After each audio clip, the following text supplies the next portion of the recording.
30 minutes and this little black box, we're going to show you how to possibly save a life. Stay tuned.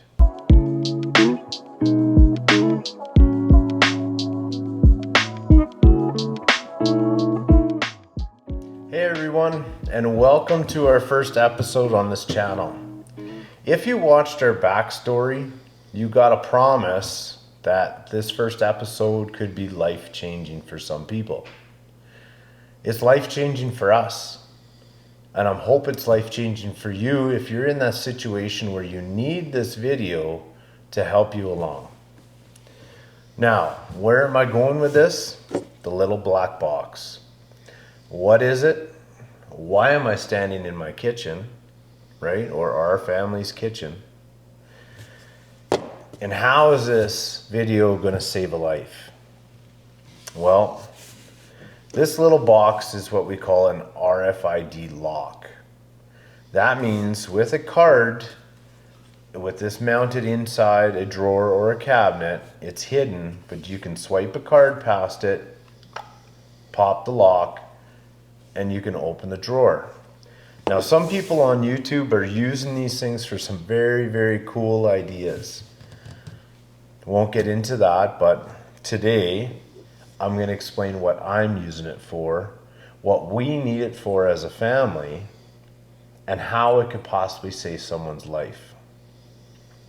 Now, with this RFID box, this lock is going to go into our drawer in the cabinet. Now, that drawer houses our silverware, our cutlery, and our knives.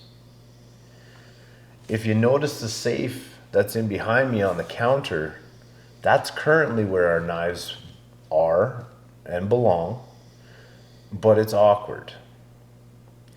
Why are our knives in a safe, you ask? Well, on a serious note, we have a almost 17-year-old autistic boy that's nonverbal that's in our household. Our son sometimes, if you know anything about autism, there can be some pretty big rages, some very high aggression, but also some great happiness. Now, the aggression and the rages could be from too much time on electronics, or the weather changing, the pressures in the air, barometric pressure, or something as simple as a loud noise when it was unexpected, or a dog barking if they don't like dogs. But with nonverbal autistic people, or children especially, they can't express themselves very well. And when those rages hurt or start hitting, right, those rages come on, they come on hot and fast sometimes. Sometimes you can see them, but they do come on quickly. And with that usually comes self-harm. The self-harm part is where our concern is within our household, not only for the safety of the child, but also the safety of everybody else that's here. So if it's the family members, or if it's the dogs, or the child himself, there's a possibility that that self-harm can go further. Now, we've seen rages where, the kids will lay on the floor and bang their heads, or bang their heads onto a wall, creating a hole, want to hit things, want to hit the TV, want to throw a remote. But this last 9 months to a year has been quite challenging sometimes during these rages. Our boy has started to go, say if he stubs his toe, now he wants to go grab a butter knife or a knife in general and show us that his toe is hurting, but he hits his toe with that knife. Very dangerous. But not only that, he'll be going for knives when he's upset. And sometimes, with either myself or anybody else that's in the household, you're just unsure what's going to happen, because when they see red, they're not thinking clearly. So again, going back to this box. If you look on the other side of the counter, we've got a knife block. It's empty. Why? Because they're into the lock box. They're into the little safe. The problem with the little safe is sometimes the code has been seen. So we're constantly changing codes, right? You try and hide it. Sometimes it works, sometimes it doesn't. we kind of use the same thing for remotes in the house, and that helps regulate the amount of TV time or putting on a movie so they're not using the pause play. The pause play will help cause the aggression, so it's limiting some of that time. For parents who have an autistic child and understand the electronics, you know exactly what I'm talking about. So, without saying too much, we're going to solve a problem in this house by not having to use a safe to hide knives. We're going to put the knives back in the knife drawer so it's convenient for the rest of the family, but we're going to put a safety lock on that drawer. So with the RFID tag, just like this one, on the outside of the drawer we can swipe it, it's going to unlock and we can slide that drawer open and grab that knife. And the minute we close it, it's locked up again. So it takes away some human error, but it's going to make it a lot safer within the household. Now, I'm not saying something's totally ever going to go wrong. Maybe it'll never happen, but we have seen some instances that grabbing that knife and stabbing your foot, not our foot or his foot, whoever's foot, right? Now, if that's a proper knife, like a big butcher knife, that can cause some serious damage, and that's not what we want. We want to keep everybody safe. So that turn, let's take this box, open that drawer, and let's get at her.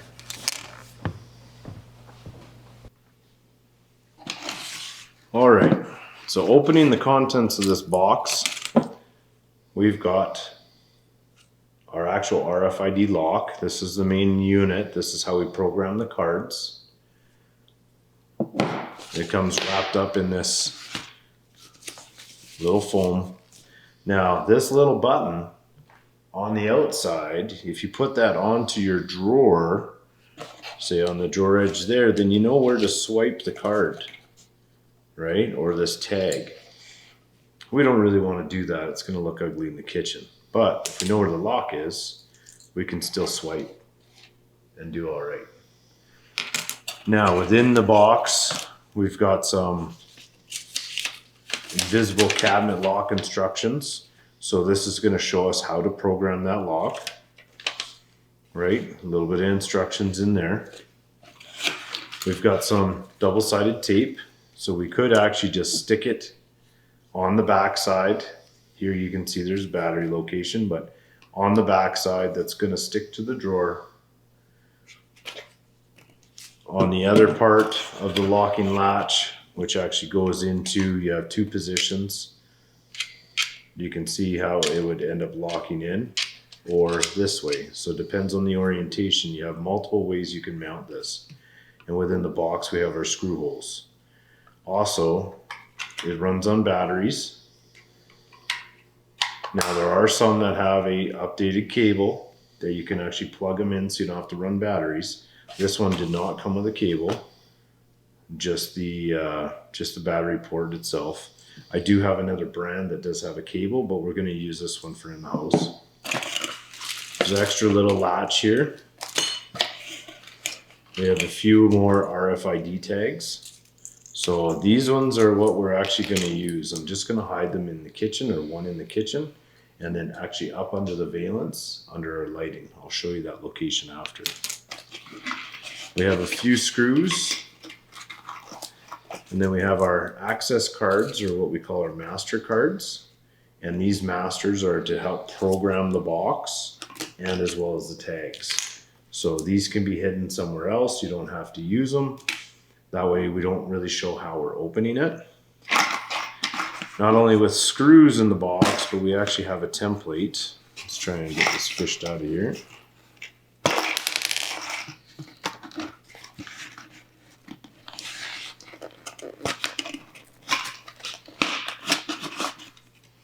All right, so now we've got the template. This is the proper outline of the box. We have little screw holes here that we can punch out to mark our screw holes, and same as for our latch system. This is the exact dimensions that are needed to mount into the unit, right? So nice and easy, just poke the holes through. You can take them out and mark them, and then pre-drill them. So that's the contents of the box. There's not a lot to it, but I'm hoping it's going to work out just fine for us. Let's take a look at some of the tools that we're going to need. Other than the batteries, you need 4 AA batteries in order to put into there. And on the last one that I did for another project, those batteries actually last a long time, and you'll get a beeping warning if the power is starting to get low. It'll give you lots of time to figure out that you need to change that. So, all right, so now for tool wise, it's actually pretty simple. First off, we're gonna need a drill, hopefully with a Phillips bit in it or whatever type of screws you're running. So I'm running Phillips bits as well as Robertson for my screws. So here you can see some Robertson screws. I've got some Phillips outside the camera. You're gonna need a drill bit of some sort, or for drilling a pilot hole. And the pilot hole is just gonna, make sure that your drill bit is accordingly. This one's too big. That means that the screw's not gonna sink. It won't tighten down. But some sort of small drill bit in order to create a pilot hole so you don't split anything. Now these are your kitchen cabinets, so you got to take it easy. But if you pre-drill everything and screw it in, it's going to make life a lot easier. Obviously we need a tape measure. That tape measure is just going to try and find center so we can mark it in our drawer. You're going to need a pencil. You notice probably is one up in my hat there. A knife. I find a knife is handy for everything. So this is just a cheap little X-Acto knife, but that's going to help us cut out our templates, utilize that, or maybe even just the package itself. And then these couple little wood blocks. Now this might be different for your application, but I've got a 1/2 inch as well as a 5/8. Now I'm using Baltic birch on both of these, but you don't necessarily have to. The reason why I'm going a couple pieces of plywood is, one, on the actual latch side, I may have to shim down underneath the cabinet, just like that. So I will screw this to this block, and this block will actually be screwed to the spreader on the actual cabinet above the drawer. And then that will drop this down low enough that when the lock comes into it, it's going to be flush with the top of the drawer. And I'll explain that here in a bit. Any piece of wood will work. You're best off to pre-drill. Now I'm using this plywood because it's stable. It doesn't really shrink and contract like what a hardwood would. And if it's pre-drilled and sunk in, it's fairly strong, right? So really good units.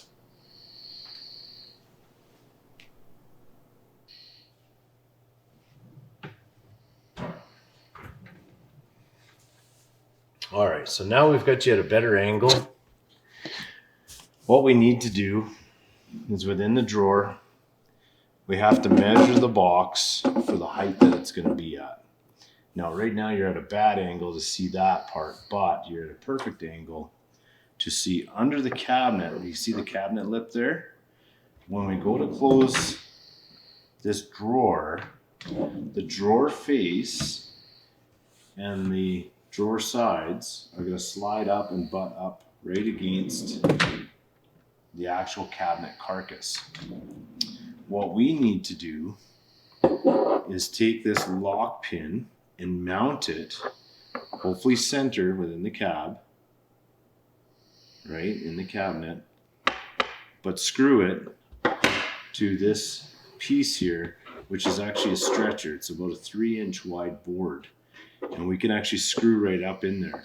And we want to make sure that our screws aren't too long and actually come up through the countertop. So here, this is 5/8.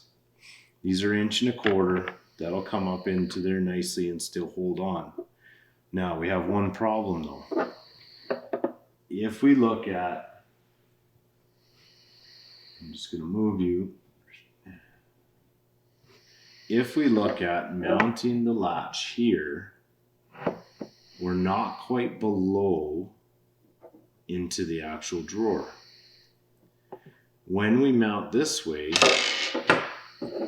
if we were to mount the box on the front of the drawer this way, we'd have to have it higher than the actual face in order to have this to lock, right? So it's hard to see this way.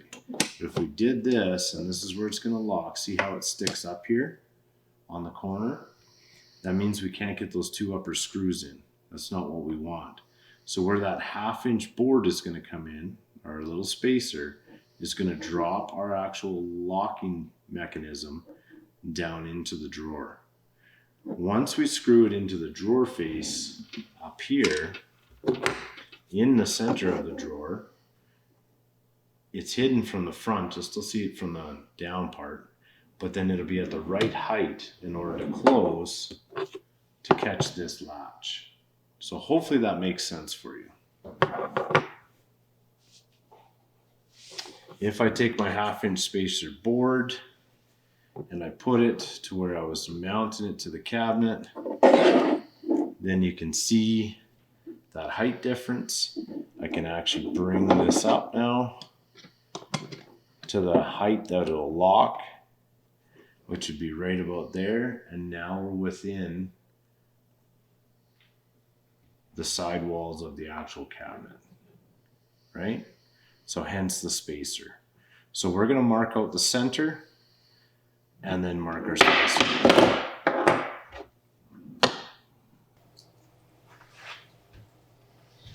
Now, once that this box is locked in here and installed properly, when we swipe the tag, we should be able to unlock it. And when we close it, it should lock back up.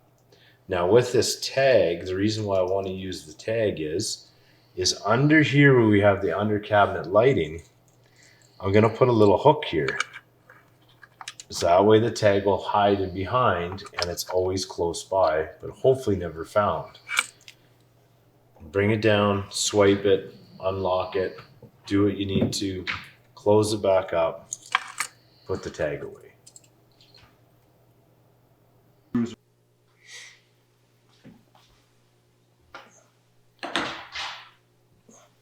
All right, so we have our 2 screws set here, and I have a small screwdriver to get in there to twist it up. But we do have to make a little pilot hole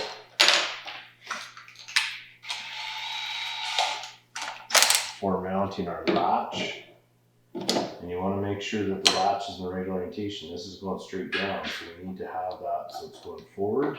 We did mark our line. Let's find that as in center. And then we're just going to set it ahead just a little bit so we know where it's going to be. And you don't want to drill on your counters to go through, but we're just going to make a little hole to mark it.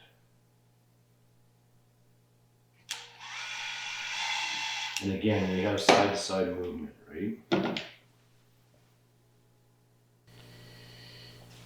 All right, so one thing that we want to do is measure our drawer right in here, because this distance from the face on the cabinet itself, our block has to be recessed by the same distance or same width as what our actual drawer is made of. So here we can see it's 5/8 of an inch. So I have a shim for that. A block of wood that I can utilize. So I have a block of wood that I can put into that space in order to recess our actual spacer for our latch. So here with the screw started, we know that's our center, but when the drawer closes, if it hits this, it's not gonna be flush to the face, where the face of the actual cabinet is gonna go flush there. So we have to make room for that drawer to close properly. And you can give yourself just a little extra just to be safe. So not too much, maybe a 1/16 of an inch.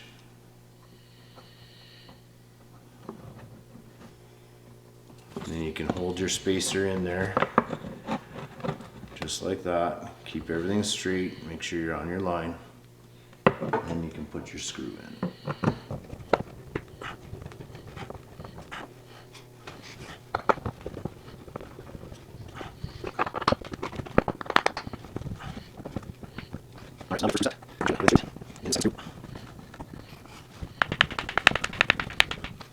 All right, nice and solid.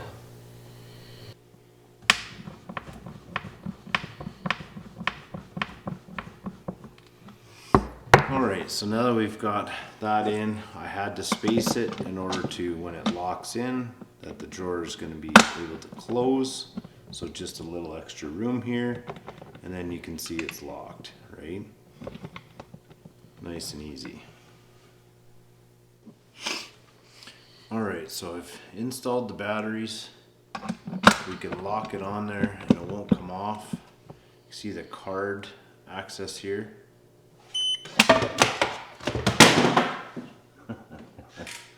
Let's try that again. Shoots with a little bit of force. So locked on, the card.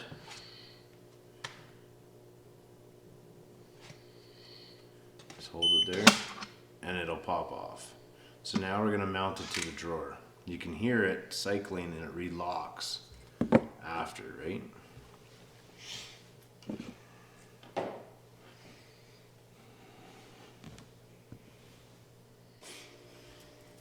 Alright, so this might be a little tougher spot because we're going to have to make sure our slides are all the way in, and because of this height we have to tuck it under the lock and then push it in and then into the slides.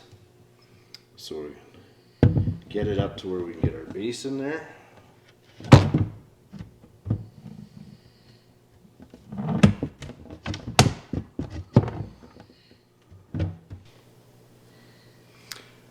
Now, if for some reason you can't get your drawer in, you might have to take a little piece out of the back, and I'll show that here in a second. With the short screwdriver, sometimes there's still not enough room in the shallow drawers. So one thing you can do is take your screwdriver bit and a 1/4 inch socket and add it to the ratchet and then tighten it up. Now remember, there's some adjustment there, so just snug it up to start.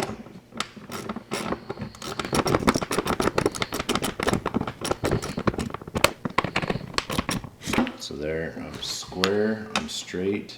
The pin's got some movement to it.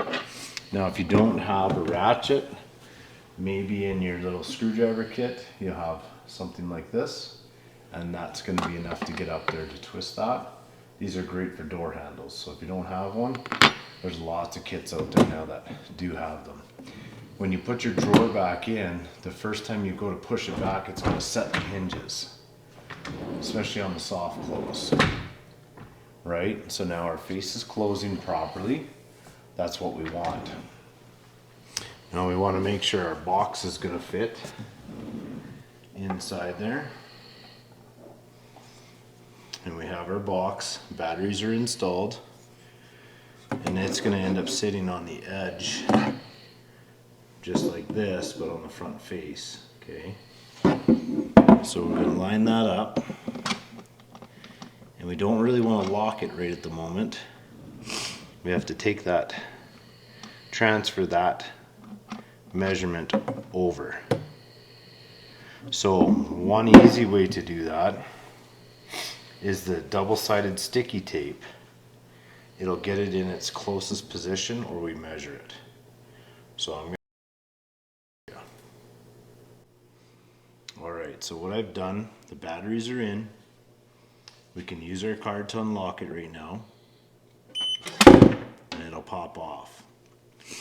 Inside the screw hole, there's a pin on the side, so if you lock it into place, it'll lock into that screw hole, it'd be fairly square. Let's get it right set properly. And it'll hold it in its spot. If we pull off the tape on the back side, we can simply just close the drawer, let it stick, and if we go to open the drawer, as long as it sticks, it's locked in there. So what I did is I closed the drawer on it. I gave it a little push, right? So if I lock it in right now, it's stuck to the drawer. Use the card, it pops off. Now it's actually on to the actual drawer face, right? So we can do a final little tweak just to square it up.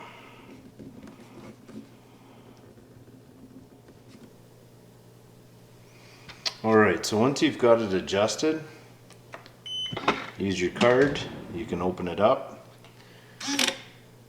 You can see I've got it stuck to the drawer itself. So a quick little angle here. I go and close it. You can see it's locked. I can't open it, right? It's got some flex on the sides. Now the reason why, I'm just going to zoom out a bit. The reason why I didn't put it on a side, which would be pretty easy on both, is that when you're pulling on one side and the other side's locked, you're going to have a lot of free play. And unfortunately, when rage happens with an autistic child, this is where they're going to focus at. So this is where all that pull and damage is going to be. So that's why I did it to the center, is because directly where the screws are is going to be that, as opposed to, say, twisting one side of a cabinet. So these RFID tags, they'll work for quite a distance. Some of them will actually read through about 2 inches of actual wood. But it doesn't work up here. Doesn't work over here. It has to be where the unit is. Now with the RFID tag, you can hear it lock again. It's locked.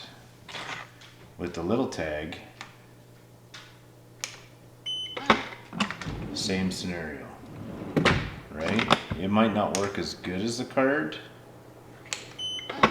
but on the less part material, it works just fine. So now that I've got it in its spot, and it works properly, and it closes well,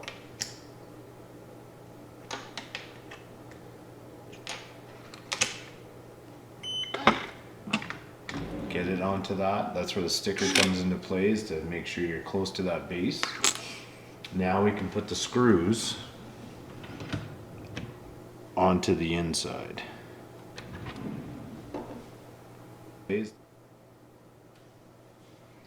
Alright. So now that we've got it stuck in there, it's held on by that double-sided tape. There's a little flex. We want to take that flex out. We're going to use the screws that came with it. So just grab your drill or a screwdriver. Now there's short screws for the latch side and long screws for the block. So they don't go in super far, but they go in just enough, and they do countersink. So feed them in. There's 4 of them there, and they're going to screw right into the front of that cabinet, into this drawer face, right? So start it off nice and easy, nice light pressure, and you don't have to go too tight. Just make sure there's enough to stick. And it's flexing a little bit because of the tape. So I'm just going to get them started with the drill. And then now I'm going to straighten them up with a screwdriver, just to keep that alignment and not strip them. just like that.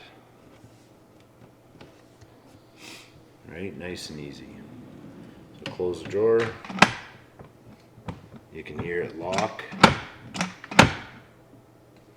Hit the tag.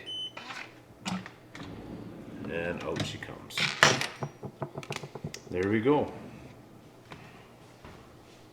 All right, everyone. Well, thanks for joining us for this episode.